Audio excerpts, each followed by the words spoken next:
नहीं, ये इसलिए किया जाता है कि अगर अवाम आपस में इत्तेहाद नहीं रखेंगे, अगर अवाम तकसीम होंगे, तो जो ताकतवर तबके हैं वो अवाम के ऊपर हावी हो सकते हैं। जिस दिन पाकिस्तान की अवाम मुत्तहद हो गई तो कोई कुव्वत पाकिस्तान में पाकिस्तान की अवाम से ज्यादा ताकतवर नहीं है।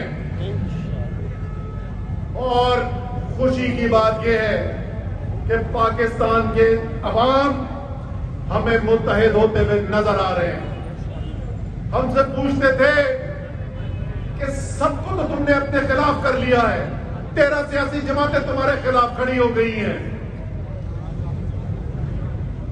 तमाम ताकतवर तबके तुम्हारे खिलाफ है, दुनिया की ताकतें तुम्हारे खिलाफ है, मीडिया का बड़ा हिस्सा तुम्हारे खिलाफ है, तुम मुकाबला कैसे करोगे? इन लोगों को समझ में नहीं आई ये बात, इनको ये बात समझ नहीं आई कि ये सब भी मिल जाए तो पाकिस्तान की अवाम का मुकाबला नहीं कर सकते।